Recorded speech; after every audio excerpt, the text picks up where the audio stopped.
bem-aventurados os que têm um coração pobre, porque deles é o reino dos céus. Bem-aventurados os que choram. A voz daquele homem é tão serena. Ele está proferindo mensagens de moral e conduta. Porque verão a Deus. Vós sois o sal da terra. Se o sal perde o sabor, com que lhe será restituído o sabor? Para nada mais serve, senão para ser lançado fora e ser calcado pelos homens. Vós sois a luz do mundo. Não se acende uma luz para colocá-la debaixo do alqueire, mas sim para colocá-la sob o candeeiro, a fim de que brilhe a todos os que estão em casa. Assim brilhe a vossa luz diante dos homens, para que vejam as vossas boas obras e glorifique o vosso Pai, que estais nos céus. Ático. Quem é?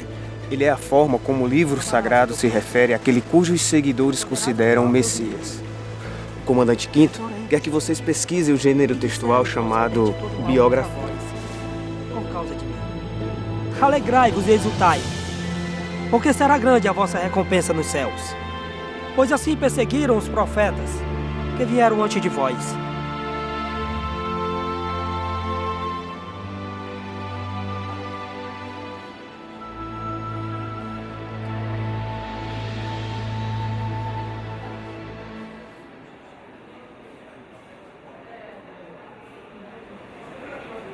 Eu tinha pedido que vocês pesquisassem o gênero textual chamado biografia. O que vocês conseguiram? Bem, vamos começar pela definição.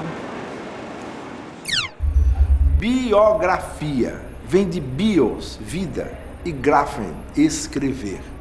Portanto, é um gênero literário em que o autor narra a história de vida de uma ou de várias pessoas. Descobrimos também que no Brasil o gênero é bastante popular, não só com biografias de brasileiros, mas de estrangeiros também. Bem, as pessoas têm uma grande curiosidade de saber sobre a vida das pessoas famosas. Principalmente com o avanço da mídia. Lembram-se o que aprendemos sobre a sociedade pós-moderna? Que a felicidade individual se sobrepõe à felicidade coletiva? Como as pessoas passaram a desejar a fama e que um dia todos teriam seus 15 minutos de fama? Nos arquivos do nosso computador, consta que até poucos anos só se escreviam biografias de pessoas muito famosas. Eram grandes generais, aventureiros, inventores, santos, reis e rainhas e heróis nacionais. Que tal vocês tentarem descobrir como é feita a construção da textualidade nesse gênero literário que é a biografia? Bem, não será difícil descobrir, porque esse tipo de literatura faz tanto sucesso. Vamos tornar essa missão mais interessante ainda. Encontre alguém para ser biografado. Boa sorte, garotos!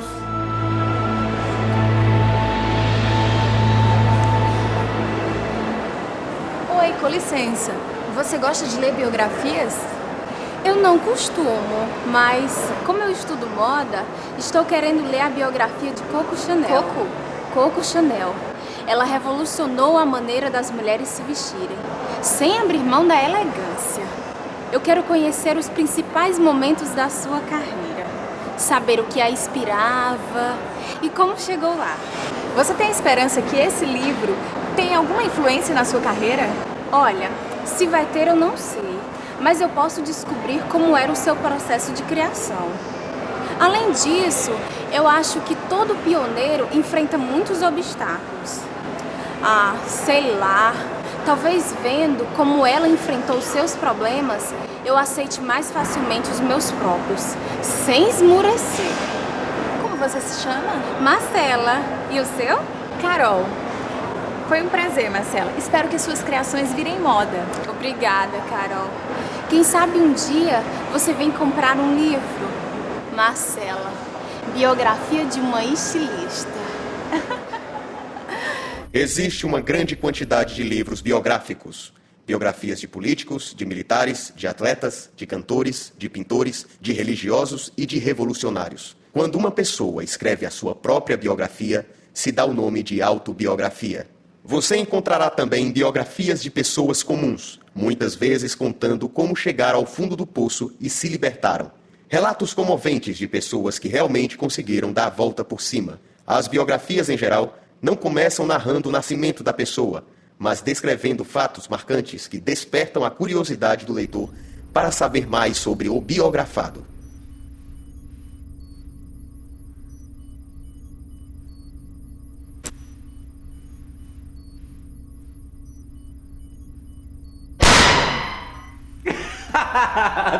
Não fez a mínima diferença. Que susto, Rodrigo! Você quase me mata de um susto!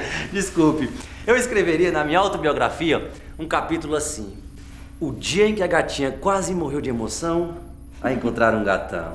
Já na minha autobiografia, eu não sujaria com a presença de um bobão. Boa notícia, pessoal. Já descobri quem vai ser o nosso biografado. Quem? Ricardo Guilherme Ferreira dos Santos. Ator, dramaturgo, professor, historiador de teatro. Ele é completo. É o convidado especial para celebrar o aniversário de 100 anos do Teatro José de Alencar. Em 1987, a Unesco, Organização das Nações Unidas para a Educação, a Ciência e a Cultura, premiou o ator e dramaturgo cearense Ricardo Guilherme pela peça Frei Tito, Vida, Paixão e Morte. A peça retratava a vida do frade beneditino Frei Tito de Alencar, que foi preso pela ditadura militar, torturado e, após o exílio, suicidou-se na França. Ricardo Guilherme considera que a influência de Frei Tito em sua vida se divide em 3 atos. Em 1970, com 14 anos, viaja ao Rio de Janeiro e São Paulo, sob os cuidados de uma vizinha amiga de sua família e irmã do Frei Tito. O adolescente Ricardo Guilherme não sabia, mas ela ia visitar o irmão torturado nos porões da ditadura militar. O início dos anos 70 é conhecido como os anos de chumbo da ditadura militar. O Brasil vivia sob uma ditadura desde o golpe de 1964. Com os meios de comunicação sob censura e uma vasta propaganda dizendo que tudo no Brasil era uma maravilha. A maioria da população não sabia o que estava de fato acontecendo. Não sabia que quem ousasse questionar o regime militar era perseguido. Nem dos desaparecidos, dos expulsos de seus empregos e faculdades. Ricardo Guilherme também não sabia. O primeiro contato do ator com a arte dramática começou no rádio, entre os 13 e 14 anos de idade, nos anos de 1969 e 1970, já recebendo cachê e atuando no último elenco de grandes atores do rádio. Eram os últimos anos das radionovelas. Em 1970, estreou profissionalmente no Teatro São José. Nas dependências desse teatro, ele criaria aos 20 anos de idade o Museu do Teatro, um centro de pesquisas cujo acervo encontra-se atualmente em sua casa. As pesquisas cobrem a história do teatro no Ceará nos séculos 19 e 20. Depois foi ampliada para o rádio e o teleteatro. Em 26 de novembro de 1973, foi convidado a participar do elenco que lançou a TV em cores no Ceará. Mas a profissionalização só veio em 74, quando foi criada a então TV Educativa do Estado do Ceará, local onde ele trabalhou antes mesmo da inauguração, pois na fase experimental já era locutor de cabine. Olha, eu tinha 13 anos, mais ou menos, quando comecei na Ceará Rádio Clube, no Rádio Teatro. Havia umas radionovelas, né? Só depois é que eu fui para a televisão, na TV Ceará, Canal 2.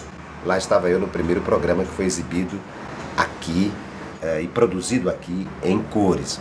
E era muito bonito saber que as minhas tias, os meus avós, que os vizinhos, né, que a comunidade tinha conhecimento da publicação do meu nome nos jornais ou ouvia o meu nome nas novelas de rádio. E já era com o meu trabalho, quer dizer, o trabalho de escrever, de pesquisar e atuar em rádio e televisão, que eu fazia essa inserção social.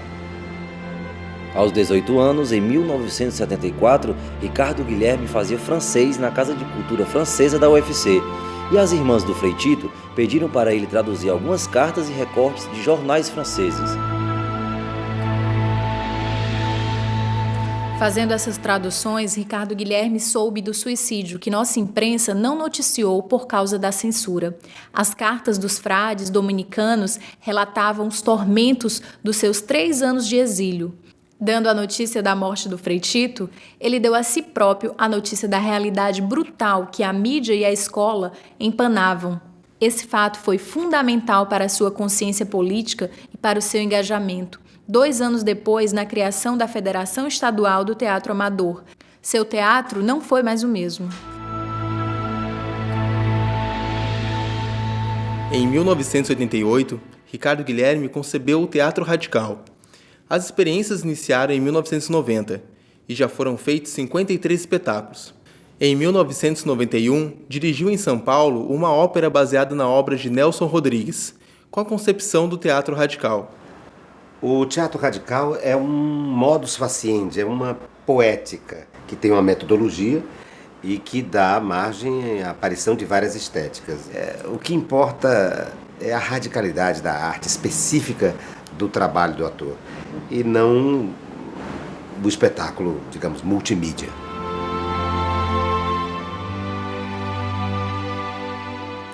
De 1970 a 1984, ele fez várias excursões teatrais pelo Ceará e o Brasil. Em 1984, com sua participação no Festival Internacional de Teatro de Expressão Ibérica, em Portugal, a imprensa portuguesa noticiou que os parâmetros da atuação se dividem em antes e depois de Ricardo Guilherme. Outros convites se sucederam e até 1991, com intervalos para vir ao Ceará, ele se apresenta na Espanha, Portugal, Itália, França, Alemanha. Apresenta-se também na Nicarágua, em plena Guerra Civil, no México e em Angola, em plena Guerra da UNITA. O que era então? Que acontecimento era esse naquele momento? Era um professor de uma região estigmatizada como o Nordeste, de um país também, de certa forma, estigmatizado, chegando nas universidades, chegando nos chamados países do terceiro mundo, para falar da sua visão de teatro ocidental e, mais do que isso, criando uma metodologia, um modus faciendi, uma poética para esse teatro ocidental, disseminando essa ideia e desmitificando, desestigmatizando ideias preconcebidas sobre o Nordeste, sobre o Brasil, sobre a cultura brasileira. Eu acho que o Brasil, e era isso que eu dizia nas minhas aulas, tem muito a ensinar ao mundo, como conviver com a diferença, respeitar a alteridade. Acho que nós temos essa vocação pelo nosso processo de miscigenação, né? e de multiculturalidade que nós temos. E era assim que eu era visto pelos alunos, como alguém que, para poder sair do seu país, não precisou migrar, sair da sua cidadezinha para os eixos de maior produção da indústria cultural, como Rio e São Paulo, não é? E também o fato de que eu não estava sendo visto ali como um artista ou um professor exótico que ia falar de um folclore, algo distanciado, desplugado da contemporaneidade. Mas sim, eu estava sendo ali observado, enfim, tendo a oportunidade de partilhar um pensamento. Eu estava sendo visto ali como um pensador de um país respeitável, um país respeitabilíssimo, como o Brasil.